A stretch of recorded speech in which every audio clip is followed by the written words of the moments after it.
Assalamualaikum warahmatullahi wabarakatuh. Perkenalkan, kami dari kelompok 7 akan menjelaskan yang pertama yaitu ada menjelaskan teori psikologi emosi dan pengukuran emosi. Yang yang mana apa? Materi pertama yaitu akan dijelaskan oleh Kori tentang teori hmm.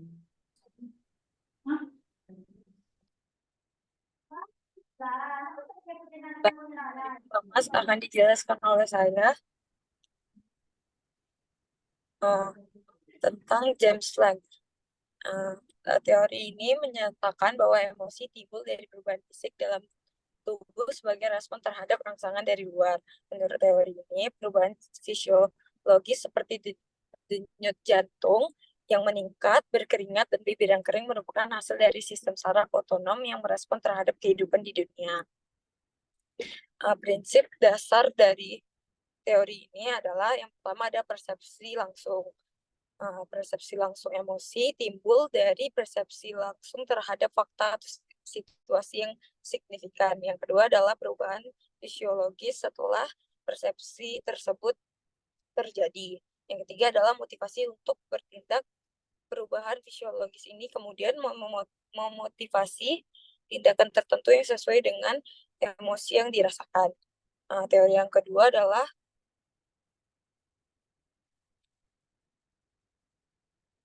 teori yang kedua mengemukakan bahwa perubahan fisiologis dari perasaan emosional terjadi secara bersamaan dan independen, yang artinya perubahan fisiologis tersebut seperti denyut jantung yang meningkat dan perubahan vasomotor terjadi sebelum seseorang mengidentifikasi emosi tersebut. Prinsip dasar dari teori ini adalah stimul si, simu, stimulasi reaksi emosi dan fisiologi. Teori ini juga menentukan bahwa emosi dan perubahan fisiologis terjadi secara bersamaan tanpa salah satu memicu yang lain. Yang kedua adalah pentingnya otak dalam mengendalikan emosi. Berbeda dari teori yang sebelumnya, teori ini lebih menekankan pada peran tubuh. Yang ketiga adalah pengujian melalui eksperimen pada hewan. Banyak dari penemuan ini didasarkan oleh eksperimen terhadap hewan. Baik, segitu materi yang bisa saya sampaikan. Selanjutnya akan dilanjutkan oleh teman saya. Baik, terima kasih sebelumnya.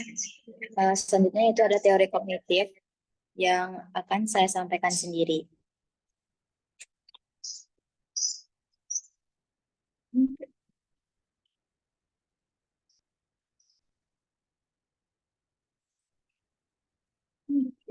Lanjut.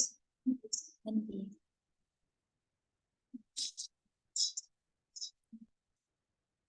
Sebelumnya.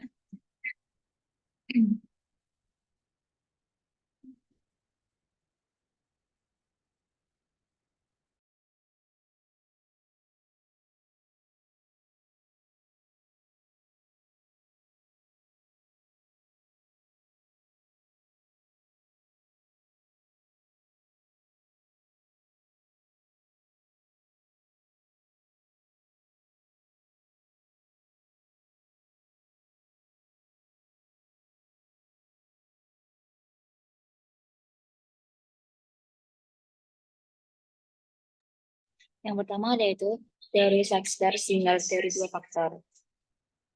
Dikembangkan oleh Stanley Schachter dan Jerome E. Singer. Yang kedua, memasukkan unsur nalar ke dalam proses emosi dalam psikologi. Menyatakan bahwa ketika individu mengalami peristiwa yang menyebabkan rangsangan fisiologis, individu mencoba mencari penyebab rangsangan tersebut sehingga dapat mengatakan bahwa ia mengalami emosi tersebut. Prinsip dasar teori Schachter-Singer, emosi dari hasil dua faktor. Yang pertama itu respon fisiologis, merinding, pernafasan cepat, peningkatan detak jantung. Dua, penilaian kognitif, pikiran mengenai peristiwa yang terjadi, apakah berbahaya atau tidak, baik atau buruk. Proses terjadinya emosi menurut Schachter-Singer. Yang pertama, stimulus. Terjadi suatu peristiwa atau situasi yang memicu respon fisiologis. Misalnya, Anda melihat seekor anjing besar berlari ke arah Anda. Yang kedua, respon fisiologis. Tubuh Anda merespon dengan peningkatan detak jantung dan pernapasan yang cepat. Yang ketiga, ada penilaian kognitif. Anda menyadari bahwa anjing itu tampak marah dan menggonggong keras, Anda mungkin menafsirkannya sebagai bahaya. Yang keempat, pengalaman emosi.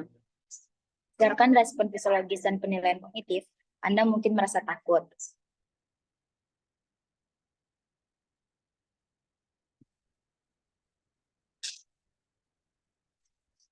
Selanjutnya yaitu teori Richard Lazarus, Cognitive Appraisal Theory. Prinsip dasar teori Lazarus berfokus pada peran penilaian kognitif. Ada dua tahap utama dalam proses penilaian, yaitu penilaian primer, di mana pada tahap ini individu mengevaluasi suatu peristiwa. Yang kedua, penilaian sekunder. Individu mengevaluasi kemampuan mereka mengatasi situasi peristiwa tersebut. Proses terjadinya emosi menurut Lazarus itu, yang pertama ada stimulus. Terjadi suatu peristiwa yang berpotensi mempengaruhi kesejahteraan individu. Yang kedua, ada respon primer. Individu menilai apakah situasi tersebut relevan dan mengancam atau tidak. Yang ketiga, ada penilaian sekunder. Individu menilai kemampuan mereka untuk menghadapi situasi tersebut. Yang terakhir, ada pengalaman emosi. Berdasarkan penilaian primer dan sekunder, emosi seperti kecemasan, ketakutan, atau stres dapat muncul.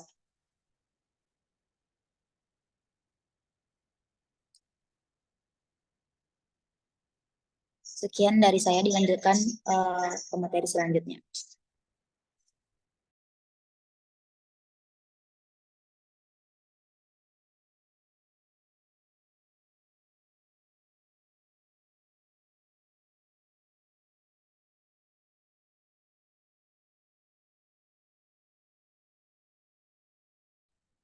Baik, selanjutnya saya akan menjelaskan tentang teori perilaku Watson yang tentang emosi.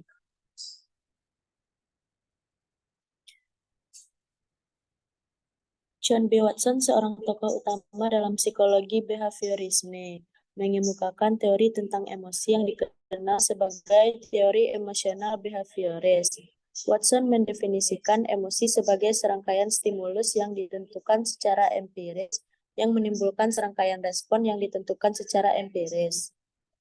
Watson dan Morgan, 1917. Watson percaya bahwa emosi bukanlah suatu yang lahir secara alami, melainkan hasil dari pembelajaran dan pengalaman.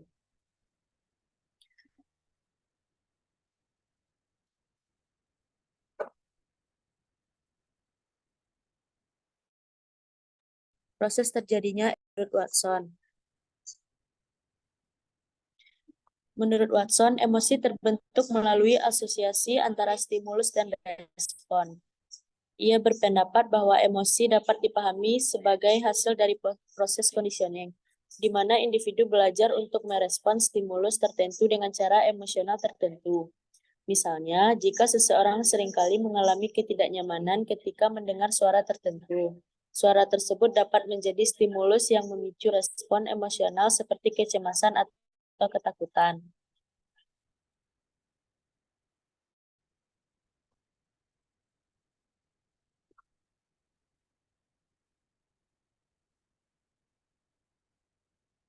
Selanjutnya ada eksperimen Watson. Watson juga dikenal dengan eksperimennya yang disebut dengan Little Albert, di mana ia menunjukkan bahwa emosi seperti ketakutan dapat dipelajari melalui asosiasi antara stimulus netral dan stimulus yang menimbulkan rasa takut. Dalam eksperimen ini, mereka menunjukkan bahwa seorang bayi yang disebut Little Albert dapat mengembangkan rasa takut terhadap tikus putih, setelah tikus tersebut dikaitkan dengan suara keras yang menakutkan. Dalam hal ini, Watson dan Reiner menunjukkan bahwa emosi takut yang dirasakan Little Albert adalah hasil dari asosiasi antara objek, yaitu tikus putih, dan stimulus yang menakutkan, yaitu suara keras. Eksperimen ini mendemonstrasikan bagaimana emosi bisa dipengaruhi oleh pengalaman dan asosiasi. Secara keseluruhan, teori Watson menekankan bahwa emosi tidak bersifat bawaan, tetapi dibentuk oleh pengalaman dan interaksi dengan lingkungan.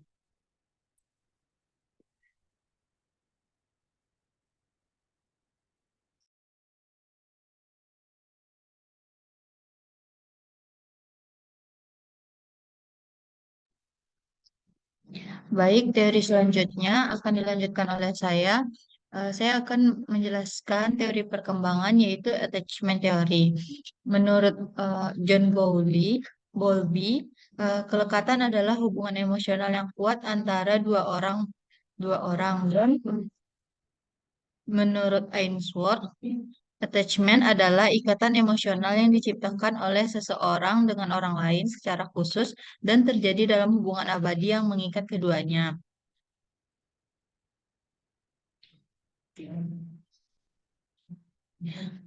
Kemudian, pada kelekatan ini ada beberapa faktor yang mendukung. Yang pertama dari dalam diri, internal, dan yang kedua dari lingkungan atau luar individu atau eksternal. Pada attachment teori ini ada tiga masa perkembangan, yaitu bayi, remaja, dan dewasa.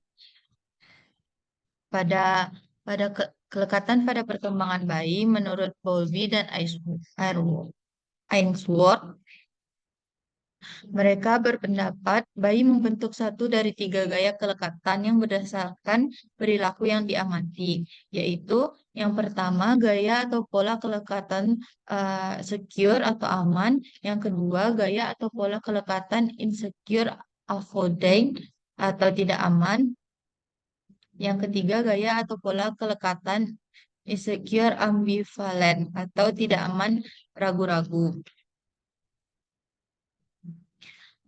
Contoh pada pola kelekatan pada bayi ini yang pada gaya yang pertama yaitu kelekatan aman. Saat bayi yang memiliki kelekatan aman bermain di ruangan sambil ditemani ibunya, dia merasa bebas untuk menjelajah dan jika ibunya pergi, sejenak bayi mungkin akan menunjukkan rasa cemas pada lingkungannya.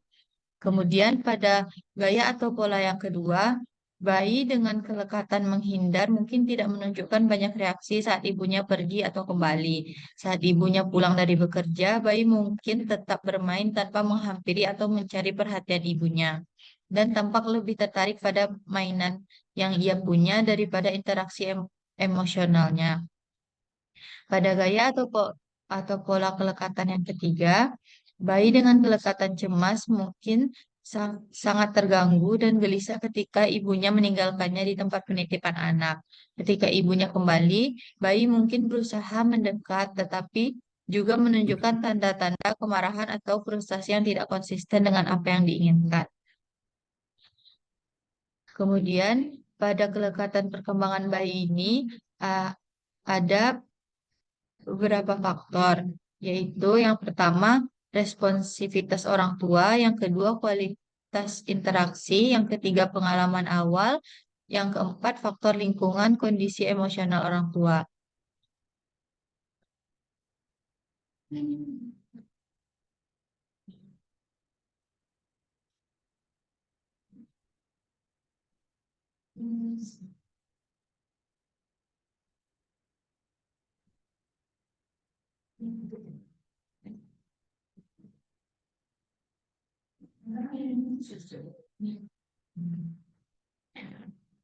Kemudian pada perkembangan attachment remaja, Bowlby mengatakan bahwa anak masih membutuhkan orang tua sebagai fitur attachment selama masa kanak-kanak dan remaja.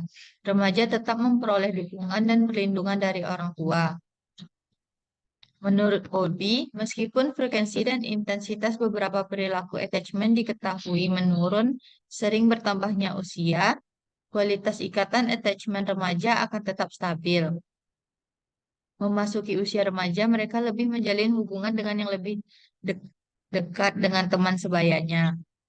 Namun, menurut Greenberg, meskipun hubungan dengan teman sebaya menjadi sangat penting bagi remaja, akan tetapi attachment terhadap dengan orang tua tetap menjadi sumber utama dalam memberikan rasa aman pada remaja.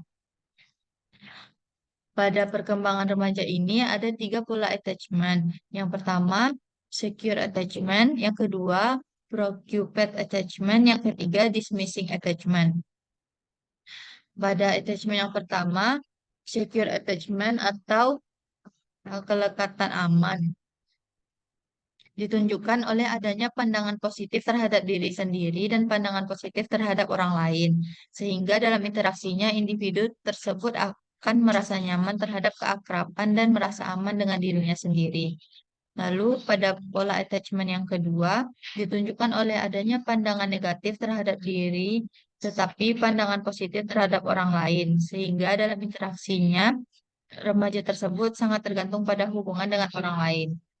Kemudian pada attachment yang ketiga ditunjukkan oleh adanya pandangan positif terhadap diri, tetapi berpandangan negatif terhadap orang lain, sehingga remaja tersebut menghindari keakraban dan menjadi tidak tergantung pada hubungan orang lain. Kemudian pada attachment keempat ditunjukkan oleh adanya pandangan negatif terhadap diri sendiri dan pandangan negatif pula terhadap orang lain. Sehingga interaksi remaja tersebut akan merasa cemas terhadap keakraban dan menghindar secara sosial.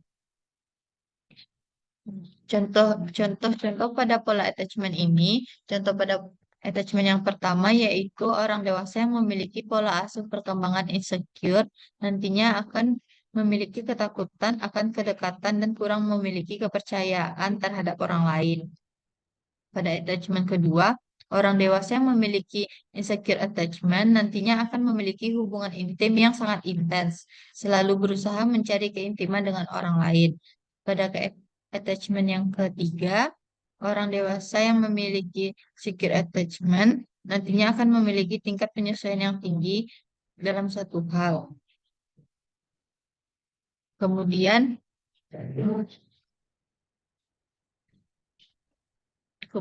perkembangan attachment dewasa.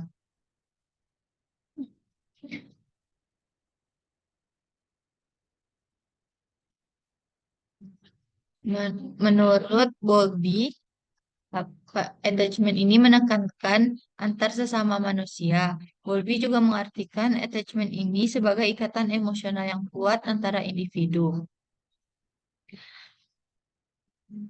Pola attachment ada 2 pola attachment pada attachment dewasa, yaitu anxious preoccupied attachment dan dismissive avoidant attachment. Pada attachment pertama, individu dengan pola ini sering merasa tidak aman dalam hubungan dan membutuhkan banyak kepastian. Pada attachment kedua, orang dengan pola ini cenderung menjaga jarak emosional dan merasa nyaman dengan kemandirian.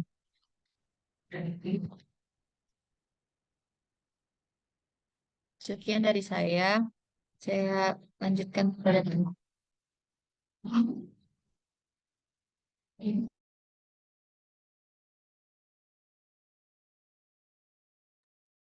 Selanjutnya yaitu ada kecerdasan emosi. Yang pertama yaitu ada definisi kecerdasan emosi.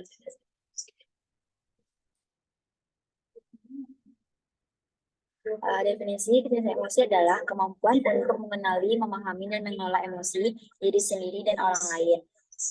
Nah, ada 2 faktor yang mempengaruhi emosi.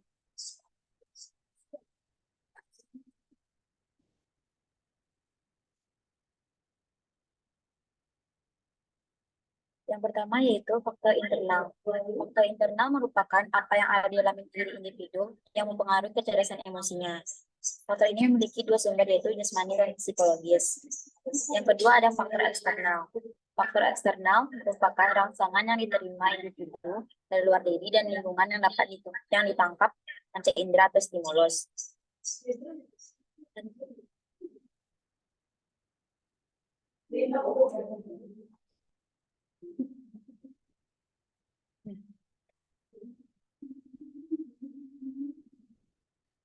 Di psikologi kecerdasan emosional ini ada teori dari Daniel Goleman 2020. Kecerdasan emosional sama pentingnya jika tidak lebih penting daripada kecerdasan intelektual atau IQ dalam menentukan kesuksesan hidup seseorang. Goleman mengidentifikasikan 5 komponen utama dari kecerdasan emosional, yaitu kesadaran diri, pengelolaan diri, motivasi, empati, dan keterampilan sosial. Yang kedua ada Viktor Sohi dan John Dee. Pada awal 1990-an, menyoroti kemampuan individu untuk mengelola emosi dengan cara yang memfasilitasi pemikiran dan pemahaman sosial. Teori mereka dikenal sebagai model 4 cabang yang mencakup 4 komponen utama, yaitu persepsi, emosi, menggunakan emosi untuk mendukung pemikiran, memahami emosi, mengolah emosi. Yang ketiga ada Baron 1997 memperkenalkan model kecerdasan emosional yang dikenal sebagai emotional EQ atau Baron Model of Emotional Social Intelligence. Ini menekankan kemampuan dan kognitif termasuk kemampuan untuk memahami dan mengolah emosi serta keterampilan sosial yang berkontribusi terhadap keberhasilan pribadi sosial. Bar mengusulkan bahwa kecerdasan emosional mencakup sejumlah keterampilan emosional pribadi dan sosial yang mempengaruhi kemampuan seorang untuk secara efektif mengatasi tuntutan dan tekanan lingkungan.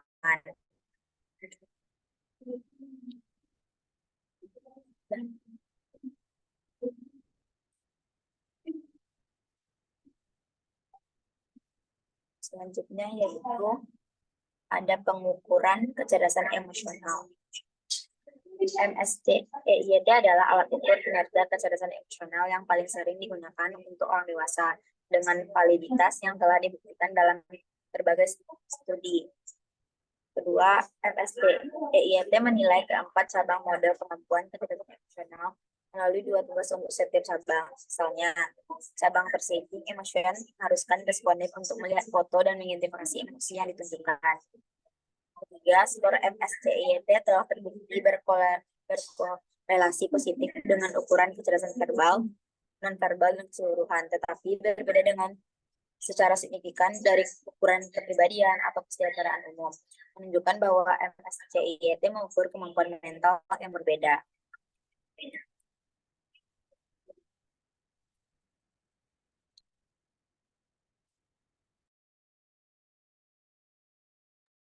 Baiklah, saya akan menjelaskan pro dan kontra tentang kecerdasan emosi. Yang pertama ada peningkatan kinerja. Individu dengan kecerdasan emosi yang tinggi sering menunjukkan kinerja yang lebih unggul dalam berbagai aspek kehidupan, terutama di tempat kerja. Mereka mampu menjalin hubungan interpersonal yang kuat, yang membantu dalam bekerja sama dengan orang lain dan meningkatkan produktivitas tim. Selain itu, mereka cenderung memiliki kesehatan mental yang lebih baik karena mereka dapat mengolah stres dan emosi negatif dengan lebih efektif. Yang kedua ada kepemimpinan yang lebih efektif. Pemimpin yang memiliki kecerdasan emosi yang tinggi biasanya lebih sukses dalam memimpin tim mereka. Mereka dapat menginspirasi dan memotivasi anggota tim, menangani konflik secara konstruktif, dan menciptakan suasana kerja yang positif dan inklusif. Kemampuan mereka untuk memahami dan merespon kebutuhan emosional orang lain membuat mereka lebih adaptif dan mampu membangun kepercayaan dalam tim. Yang ketiga ada pengambilan keputusan lebih baik. Lebih baik, individu dengan kecerdasan emosi yang tinggi membuat keputusan yang lebih rasional dan bijaksana dengan mempertimbangkan berbagai perspektif dan dampak emosional.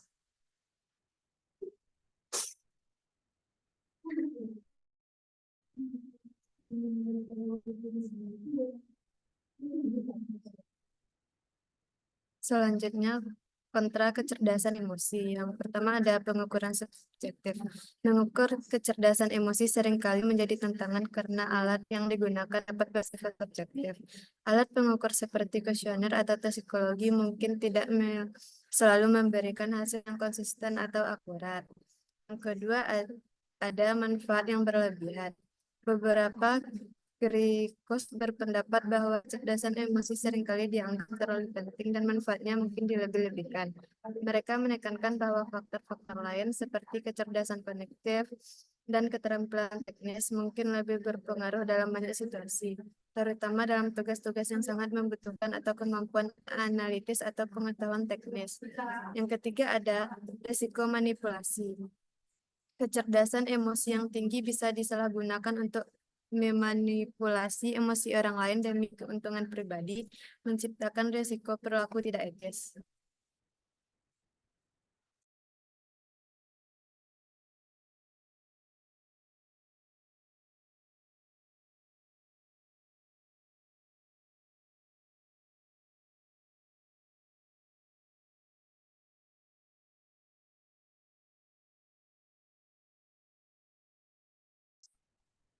Oh, baik, selanjutnya saya akan menjelaskan pengukuran emosi, yaitu kesulitan dalam pengukuran emosi.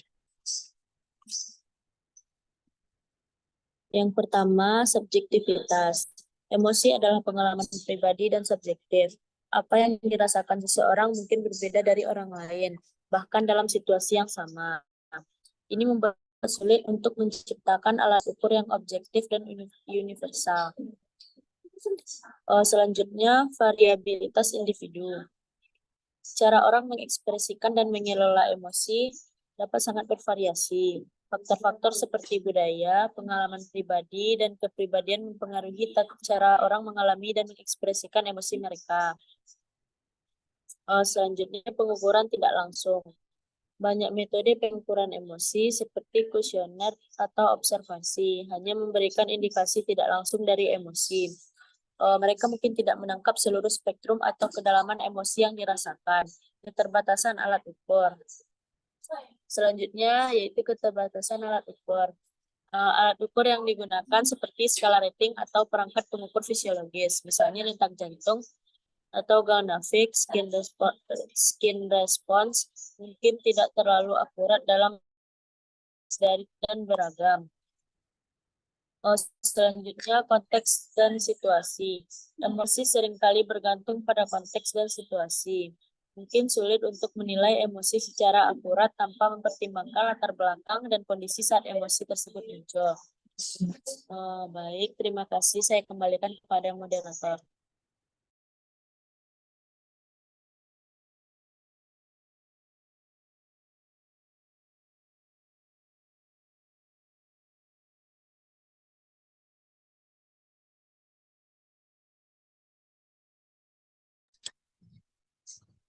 Baiklah, sekian paparan materi dari kelompok kami. Jika ada yang kata yang salah, saya minta maaf. Sekian terima kasih. Assalamualaikum warahmatullahi wabarakatuh.